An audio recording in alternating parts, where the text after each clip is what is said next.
Hi, everybody, and welcome to another session. This is Victor from Spoken Learning, and today we're going to talk about the story of Spanish language, part 2. So that's pretty much it. Well, I need to do what I need to say for the beginning. But before we start, allow me to remind you that in Spoken Learning we provide private Spanish lessons for children and adults, even if you don't know any Spanish at all. But also if you already know something and you want to take your skills to the next level. That is because we're not tutors, we're professional teachers. You can always call or text 832-413-3166 in order to enroll, and we can help you. We can totally help you. Online classes, that is important thing. It is on your time, on your schedule. We can provide you with tools that you need. So you can always call or text, and we will help you. We have many ways to help you. That's pretty much it for the introduction. Let's go with the topic, History of the Spanish Language, Part 2, because I already started this series a week ago, and let's go share it, okay? So, History of the Spanish Language, Part 2. Okay, very good. So let's see. As you remember from last class, I told you about, well, last session, I told you about how the Spanish language started, and it just, you know, old Spanish just appeared, um, just started to happen between the locals that were living over there in the Iberic Peninsula, and then los romanos atacaron la península. They called it Iberia, and they conquered the peninsula and came with their language, right? El latín. Y recordemos que el latín hizo que desaparecieran los lenguajes locales. The Latin makes other languages to disappear because they came to the point that there was a lot of languages and there was a lot of influence from Latin.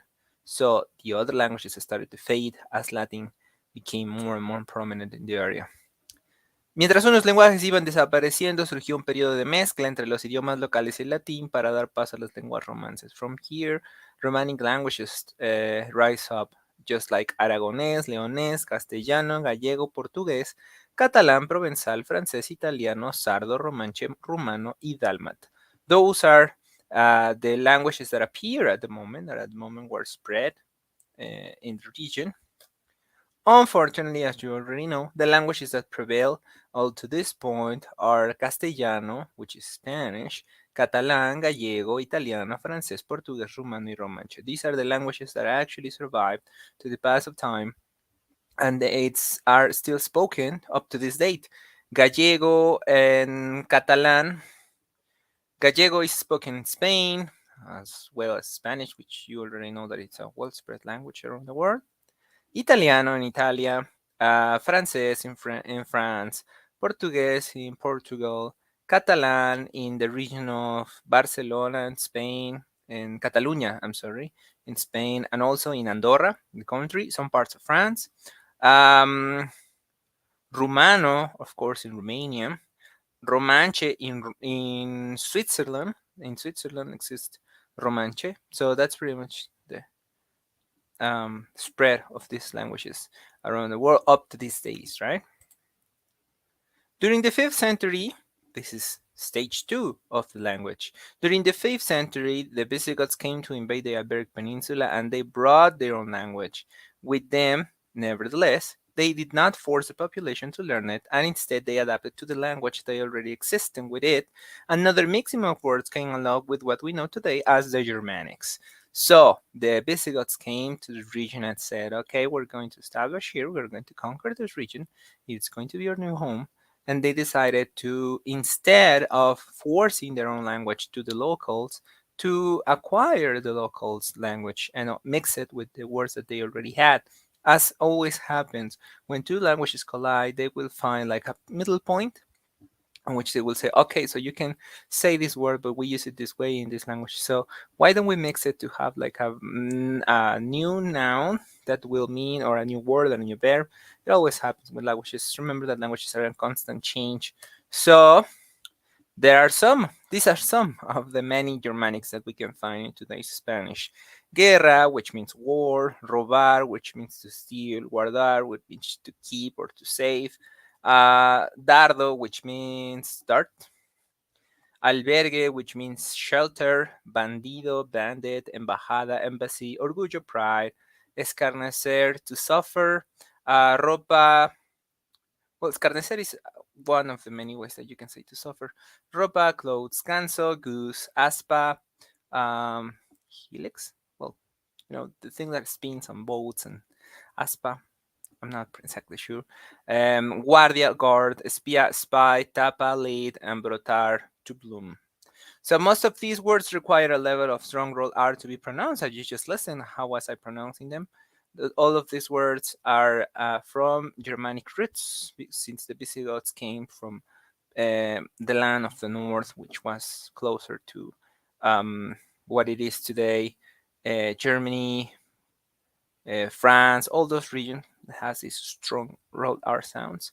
Those words came with them. But that is not the most important thing, as you might think, and it might seem.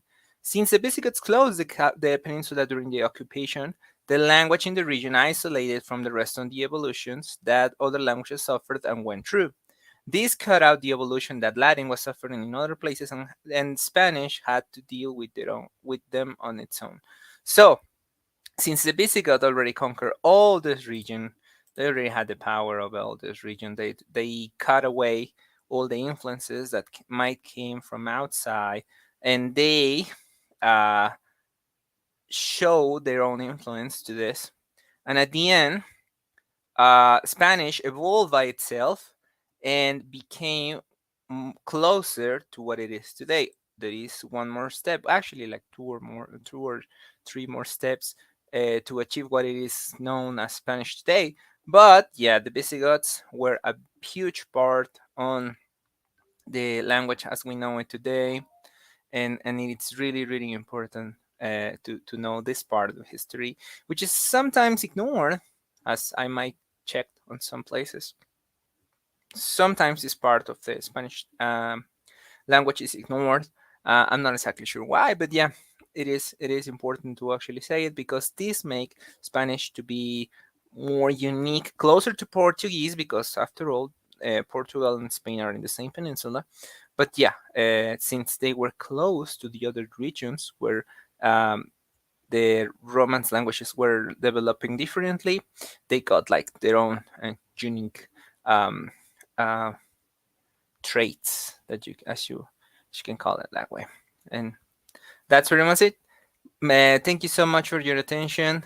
I hope that you enjoyed that topic and you find it interesting. For me, it was a lot of fun to do the research. And thank you so much for staying to the end of this video. Remember that you can follow us on all the social media.